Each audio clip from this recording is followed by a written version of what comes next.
Bem, acho que todos que vieram aqui sabem, meu nome é Leandro Carnal, e pediram para eu falar de vocês de um conceito que é muito importante hoje. Não é um conceito de um conteúdo, no sentido de que eu não vou dizer algo que vocês de fato não sabiam antes, mas é uma atitude mais do que um conteúdo. A minha geração, a geração que antecedeu a minha e todas as outras, tinha uma noção de educação. Que noção era essa? Eu devia aprender algo que eu usaria a vida inteira. Vocês que são mais jovens não sabem, mas nós levávamos um bimestre inteiro no ensino fundamental estudando pronomes de tratamento. Vossa Reverendíssima, Vossa Magnificência, as abreviaturas. E uma vez aprendendo a abreviatura de Ilustríssimo, que era Ilmo, nós usaríamos aquilo para o resto da vida. Essa era uma ideia de conhecimento fixo, como se fosse aquele jogo ou aquela corrida de revezamento de bastão, em que um corre e passa ao seguinte. Cada geração entregava à geração seguinte o conhecimento que ela tinha. Eu brinco com os meus alunos da graduação que eu aprendi um coletivo que era menos usado, o coletivo de borboleta, não sei se alguém sabe. O coletivo de borboleta é panapaná, uma palavra indígena, quer dizer borboleta, borboleta, panapaná. Só que eu nunca vi um grupo de borboletas. Sempre via uma, nunca vi um bando de borboletas. E guardei aquilo que caiu em prova. Eu fui aprovado porque eu sabia que Panapaná era o coletivo de borboletas. Já com quase 50 anos, em São Paulo, indo para Campos do Jordão, encontrei num borboletário com a família. Pela primeira vez encontrei uma espécie de estufa de flores chamada borboletário, onde eram criadas borboletas. E lá eu vi dezenas de borboletas. E pela primeira vez na vida usei o que eu tinha aprendido. E fiquei gritando, Panapaná, Panapaná, porque eu queria dizer à minha família a alegria de conhecer esse coletivo. Isso é para brincar com uma coisa séria. O conhecimento era considerado fixo.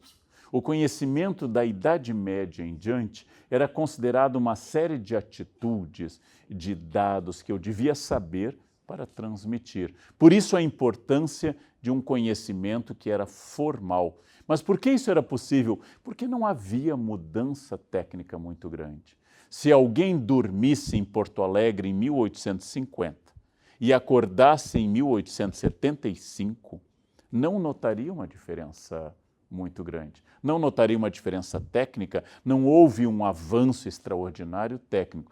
Se alguém dormisse no ano 2000 e acordasse em 2019, não saberia o que é Twitter, não saberia o que é o WhatsApp, não saberia nada daquilo que hoje faz parte do nosso cotidiano. No prazo de apenas 20 anos, houve uma mudança radical em todo o processo de conhecimento, de comunicação e assim por diante. No prazo de apenas 20 anos. Ou seja, eu não saberia nem verbos como deletar o post. A pessoa ficava pensando, mas o que é isso? O que é isso? As pessoas estavam descobrindo o Orkut. Há 20 anos, elas estavam à beira da descoberta de uma rede social e assim por diante. Então, o que houve? Houve uma mudança tecnológica. Houve uma mudança de velocidade de informações. Houve uma mudança que a gente chama de paradigma, ou seja, modelo para eu acessar o conhecimento. No prazo de 30 anos, perdeu sentido a ideia de uma enciclopédia de papel.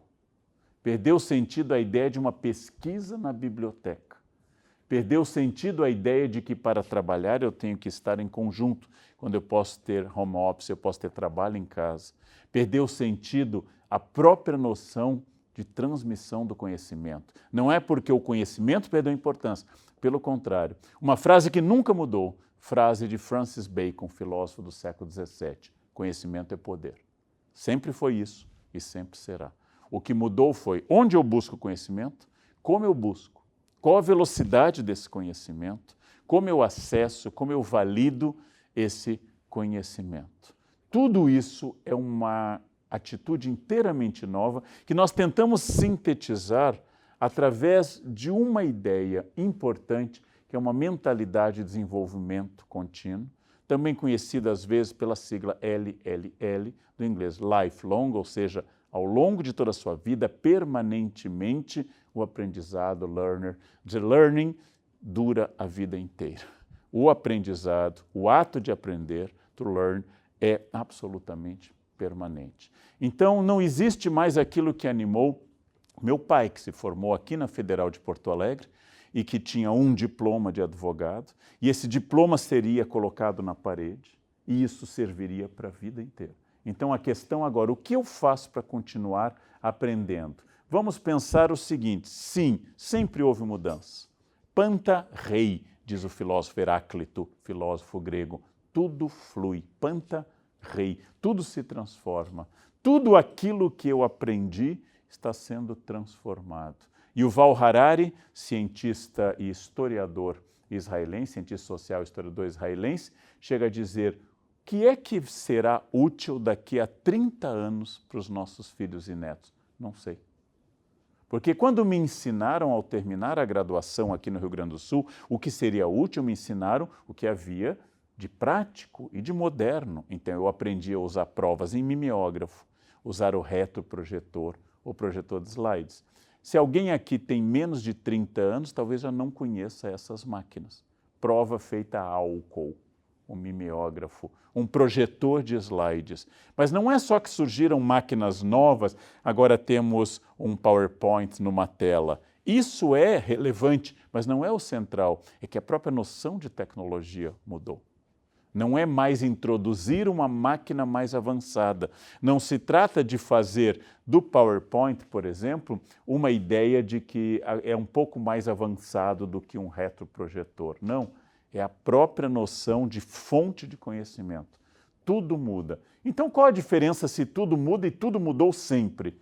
Agora nós não reconhecemos mais a uma geração para essa mudança. Era o prazo anterior.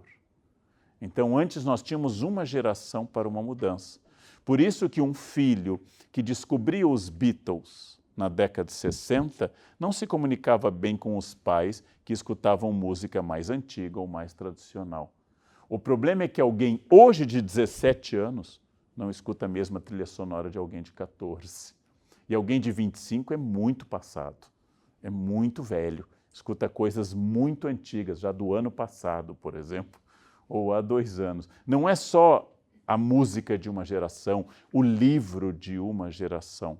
Então, se vocês perguntarem aos pais de vocês quem são os youtubers mais famosos desse momento, os pais não saberão, provavelmente, o que é um youtuber.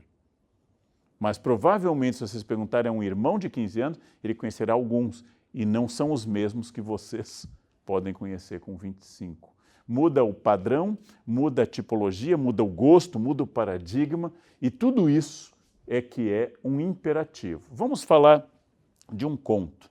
Um conto que Isaac Asimov, escritor de ficção científica, chamou de A Última Pergunta. Ele começa imaginando o seguinte: o ser humano, no auge do seu desenvolvimento tecnológico, pergunta a um supercomputador como deter o fato que todas as coisas estão perdendo energia e se transformando. Em física, entropia. Tudo que está vivo está morrendo, tudo que está quente está esfriando, tudo aquilo que está em movimento tende a parar, a entropia.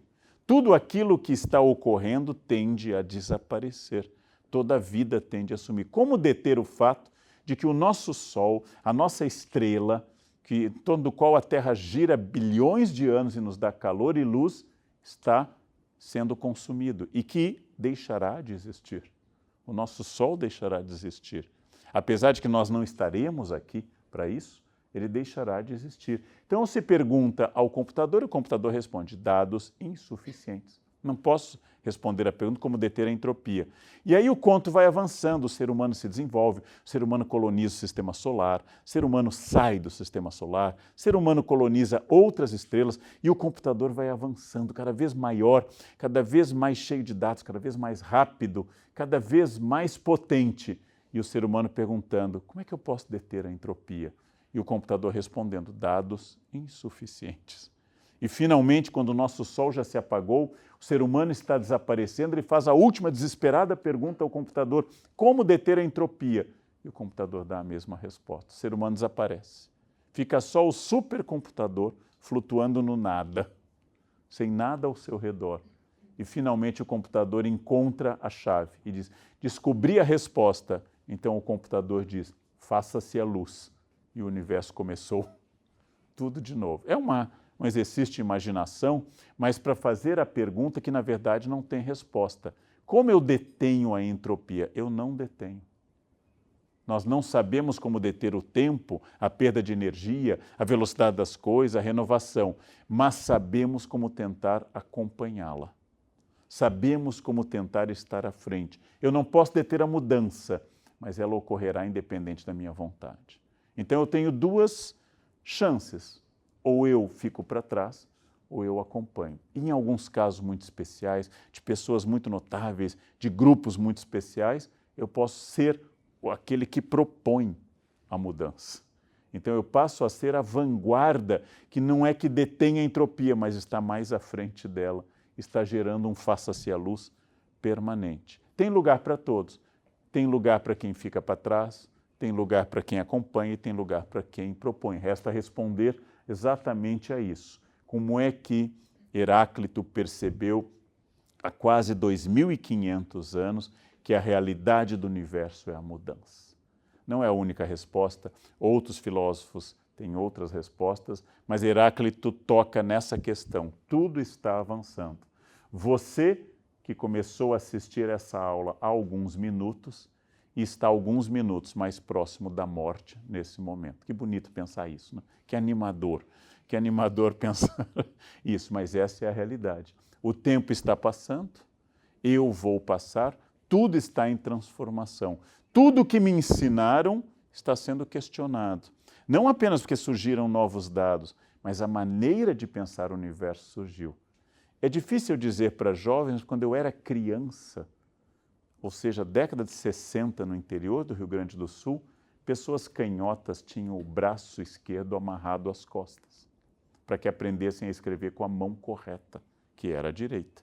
Porque havia um paradigma, o paradigma que só havia uma maneira de escrever correta, que é com a mão direita. E quem era canhoto era um desviado, era um problema. Mudou esse paradigma. Quando eu era criança, eu tinha pé chato. Meus irmãos ironizavam, não é só o pé, que é chato, mas eu tinha pé chato, usei botinha ortopédica. Isso dá um trauma profundo numa criança.